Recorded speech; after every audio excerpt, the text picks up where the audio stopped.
I've been really sick lately, and this particular sickness has triggered some mental gunk that I was wholeheartedly not expecting. One of the things that I have found that brings me a lot of clarity and a lot of focus, and honestly just helps me to feel a lot better, is to write and to guide other people. So as I'm going through this process, I'm like, okay, how do I help myself in this situation? I feel called to write right now. And so I shared a post on my Facebook page talking about how this sickness has brought out this zombie groundhog in me, this creature that has just dug up every thought, worry, fear, and insecurity that I think that I've ever had in my life. And as I shared this post, it turns out a lot of you resonated with it. So today's Powerback episode is focused on not feeding your zombie groundhog. That creature that pops up kind of out of nowhere sometimes that just wants to suck you down in and tell you and convince you that you can't, you're not good enough, you're too far behind, and every other insecurity that wants to pop up and rear its ugly head.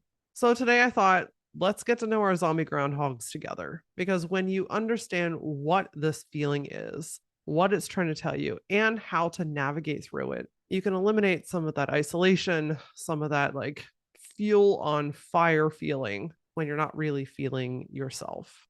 Before we dig in today, I also want to let you know that I've recently switched up my newsletter a little bit. I'm really adamant about making sure that I'm not filling your inbox with a bunch of shit or a bunch of things for no reason. So I've restructured the way that I'm sending these out. And one of the things that I'm doing differently is every Sunday, I'm sending out a No Brawl Sunday email. This email it's kind of like blog style. Think of it as guidance, relatability, vulnerability. If you follow me on Facebook or TikTok, you know that I'm really good about sharing relatable situations and then how to move through it. I really focus in on the truth and the how. And so every Sunday, I'm sending out a newsletter that talks about a relatable situation and how to move through it. And I also put in what I'm calling an easy peasy brain relief, which is just a very short, simple way for you to take action, the how. So if you're on a self-development journey or just really looking to expand your life or in your business in a new way, I would invite you to come subscribe to it. Again, I'm not going to send you a bunch of willy-nilly bullshit because I don't like that in my inbox. But I am going to send you some stuff that really is like tangible shit to help you move forward. So if that's doing something for you today, go to LauraAura.com/connect. There's a place, very simple place to put your name and your email, and I would be happy to send you some No Brawl Sunday stuff. All right, my friend. Today is all about the zombie groundhog. Let me give you a little bit of a backstory here because the zombie groundhog was not a thing until it was a thing this week when I was sitting on my couch feeling what I am labeling as impending doom. Long story short, I got COVID. This is the first time that I've gotten it since it has been a thing. And when I tell you that this nunchucked fucking roundhouse kicked my ass, that is an understatement. Now, I also want to preface this with I have been on the verge of a physical and mental burnout for quite some time. If you've been following me, you've been listening to the podcast, you know that I've also recently sold not one, but two businesses. And there was just kind of this whole perfect storm of my body was already tired, my mind was already tired. I started to kind of grieve that old chapter of my life. I'm stepping into this whole new chapter as a speaker and an author and a coach. There's just been like a lot of change, right? A lot of change. And so when I got sick, I had the physical stuff for about a week. Now, you can probably still hear a little bit of it in my voice, especially if you're an avid listener. It's along for the ride. The show must go on at this point. But what really threw me for a loop was I had no idea, none, how much COVID can affect your brain. Until this point, I haven't seen anybody talk about it. I haven't heard any conversations about it. Like, I don't know if it's just because I haven't had it before or what the case was, but like literally not a word. I am a huge advocate for talking about sharing space and getting support for your mental health. And so when this hit me, I was like, what the fuck is wrong with me? I went from feeling physically bad to feeling mentally terrible. It was like every fear, worry, concern that I've ever had, I think in my entire life, just like came up out of the ground. I felt like I had just messed everything up. I felt like I couldn't do this. I felt like nobody cared about me. I felt like no one wanted to hear what I had to say, that I was never going to be able to make it, that I was going to financially let our family down. Like, you talk about fears. Holy crap, they reared their ugly head. And that's where this thought around the zombie groundhog came up, because I was like, it's like this creature came up out of the ground and it hadn't eaten in years. As I started to talk to people and do a little bit of research, I found that brain fog is a huge, huge, huge symptom of COVID. I'm literally laying in my bed, unable to move, thinking that I have just completely fucking lost my shit. And it turns out this is nothing more than a symptom of COVID and can be part of long COVID as well. So as the week has gone on, the days have gone on, I've started to slowly gain back my personality, to understand what's happening, to wake up to myself and kind of get my hands wrapped around it. One of my first thoughts is, what are some of the things that help me when I'm not feeling so great? And that is to talk about those things.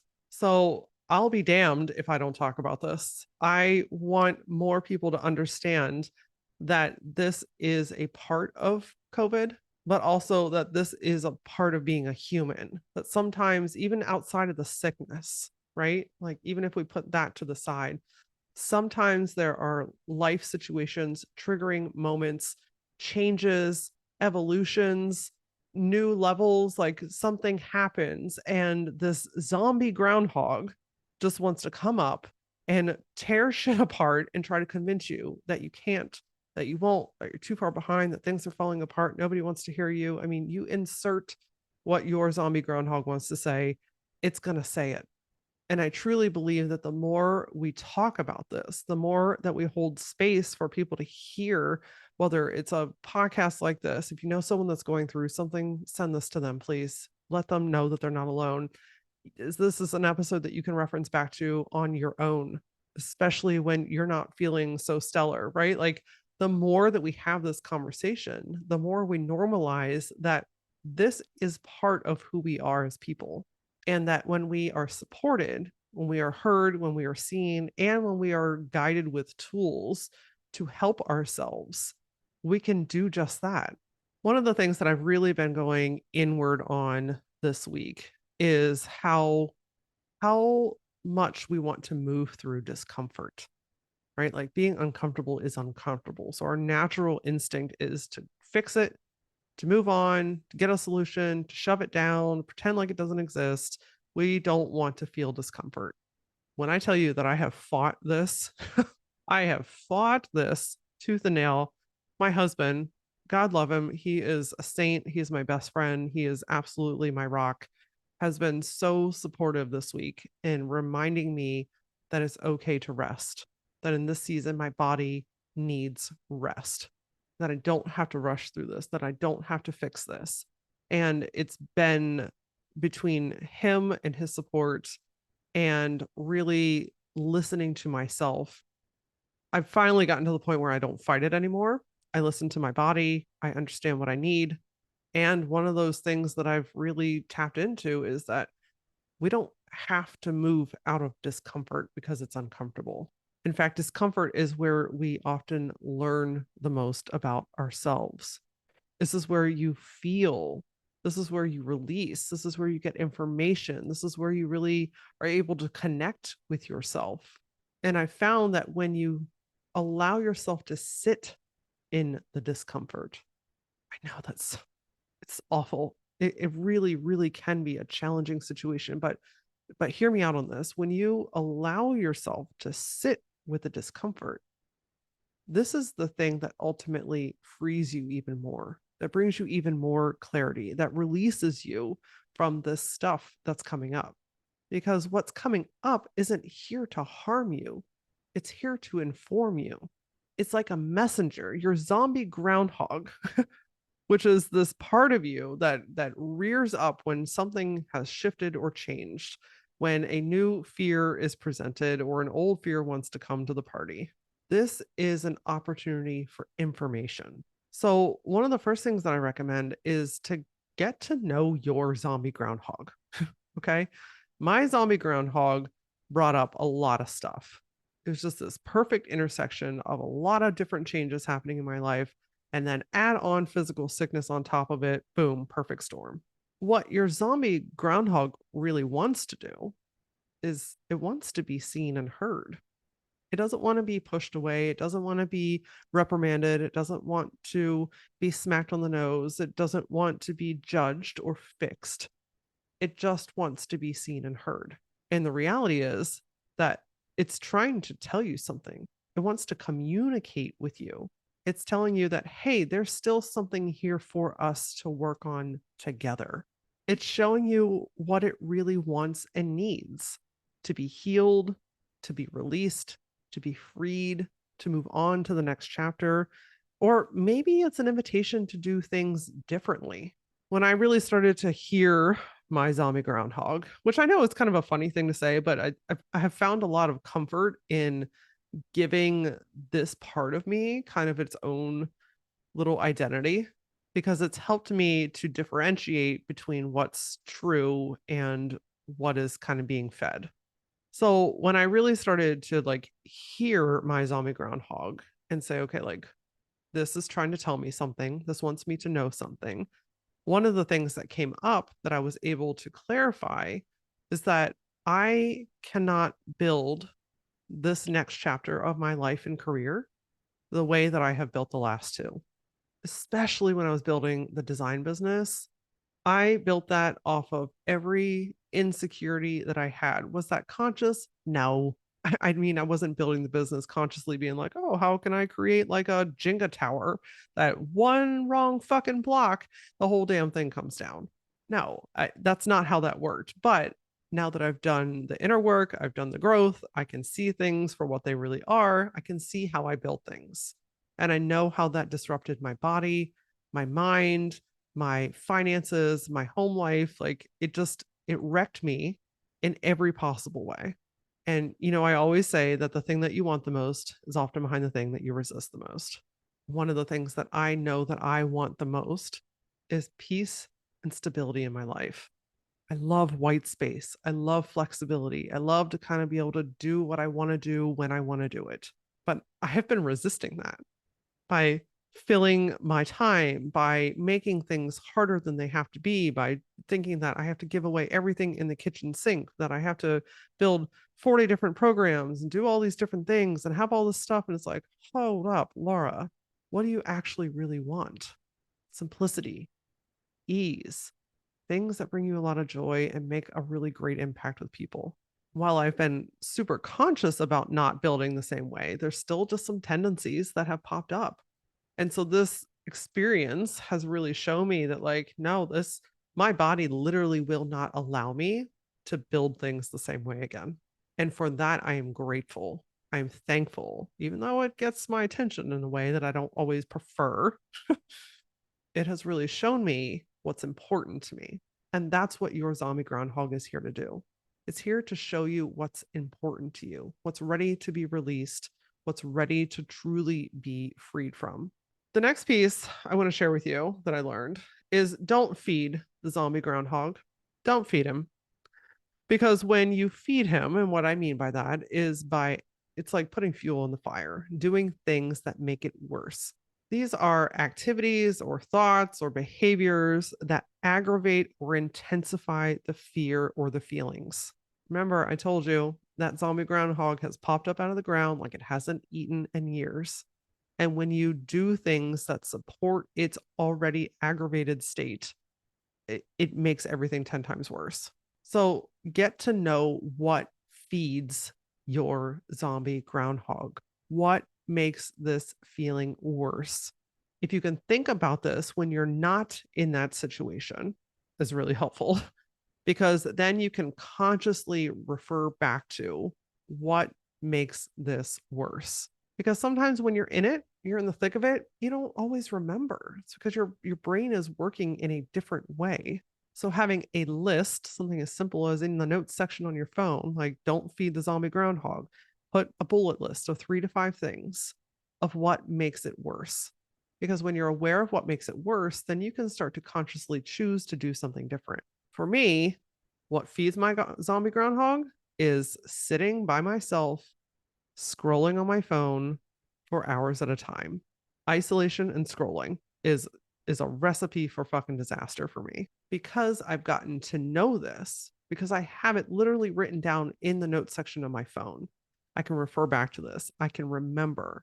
And then I can consciously choose to be like, nope, I'm interrupting it. I'm stopping it. I'm not feeding the fucking groundhog today. And in that same regard, get to know what calms the zombie groundhog, what guides it, what nurtures it, or at bare minimum, what doesn't make it worse. Because again, going back to the beginning, we're not here to fix this, okay?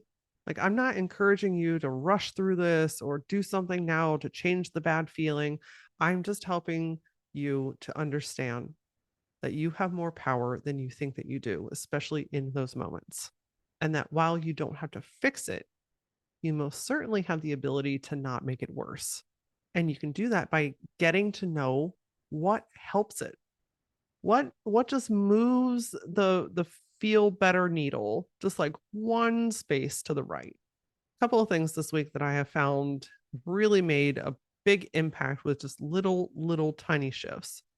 One, it's kind of strange, but it worked really well, which was changing out of my pajamas and putting on like yoga pants and a t-shirt and my shoes. There's something about that act that made me feel more grounded, that made me feel like I was going to be doing something, even though most of the day I was just literally sitting on the couch staring into the abyss. Staying in the pajamas, staying isolated, scrolling on my phone makes the zombie groundhog really cranky. But getting up, putting on some shoes, being around my loved ones actually really made a pretty big difference. And I think that it was the small change each day that has helped me to move through it at the pace in which my mind and body want to. Talking and writing has also been incredible for me. I love being able to converse, to find comfort in other people saying, oh, yeah, this is normal. I experienced this, and here's what I did. Just hearing from a handful of people that, like, oh, yeah, the brain fog with COVID is really fucking bad, immediately made me feel 100 times better because I knew that I just wasn't fucking losing my mind. So maybe it's conversing with people. Maybe it's writing things down. Maybe it's listening to stuff. Find what works for you.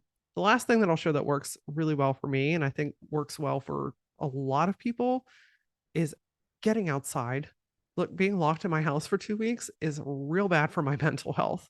So I've been going out and sitting on my back porch and drinking a cup of coffee and feeling the sunshine on my skin because I live in Pennsylvania and it's actually been pretty nice outside lately. These are simple things that are not fixing anything, but they are supporting me. This is allowing me to feel what I need to feel, to process what I need to process, to grieve what I need to grieve, while also supporting and nurturing myself at the same time. And that, my friend, is my recommendation for you. You don't have to fix what's going on. You don't have to change this today. In fact, the more that you try to force to fix it right now, the hungrier that damn zombie groundhog gets. So instead, how can you support this phase that you're in?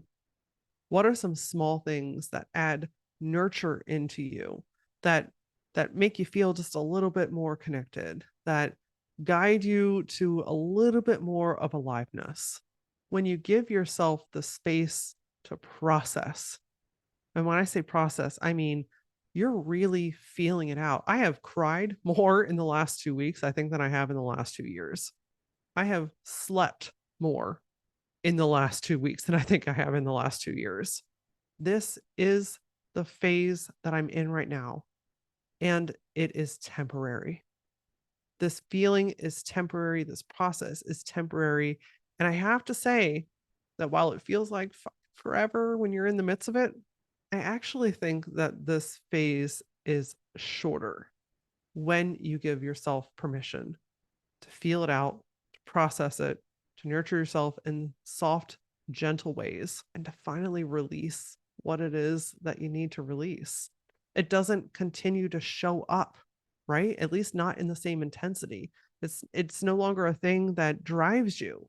I think that our fears and insecurities and things that happen in our mind are part of being a human. I don't know that that ever goes away, but we're better equipped to handle it, to shift it, to see it, to understand it when we have given ourselves time to really process it.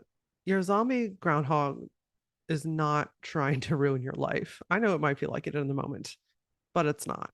It's a version of you that just wants to be seen, to be heard, to be nurtured, to be guided, to be allowed to feel what she needs to feel. So if and when this pops up for you, get to know your zombie groundhog. Know what feeds it in the worst of ways, and know what nurtures it, what redirects it, what supports it. And lastly, I want to remind you that you're never truly alone. If you need guidance, if you need support, if you need someone to hear you, even if you don't have someone in your immediate vicinity, your phone, your computer is just a button push away. Whether it's in a Facebook group or a support hotline, reaching out to someone, hell, send me a direct message. You'll be amazed at how much support really is out there, even from perfectly incredible strangers. While I may not be 100% yet, I told my son today, I said, honey, I'm not 100%, but I'm about 78. The impending doom has started to lift. The brain fog is starting to clear. Today is one of the first days that I have felt really actually inspired to create and to speak. And you know what? I actually feel really, really grounded in it. And I owe that to not bashing, fixing, or rushing my zombie groundhog, but rather getting to know that version of me and allowing her to feel and do what she needed to do, which included a whole lot of fucking sleeping. My friend, I love you endlessly. I love having these conversations with you. I love sharing vulnerable moments with you so that you know that you're not alone. I love sharing relatable experiences and giving you some simple ways to move through and know how and what to do. I'd love to have you in my world just a little bit closer. So go to LauraAura.com/connect. You can sign up for my newsletter. I'll send you that No Brawl Sunday goodness, as well as early access to Powerback episodes. And you may or may not get first access and some discount codes on upcoming programs as well. You can also connect with me. I am very active on Facebook and TikTok. You can also find me on Instagram. I am at that LauraAura. And as always, until I see you next time, stay gutsy.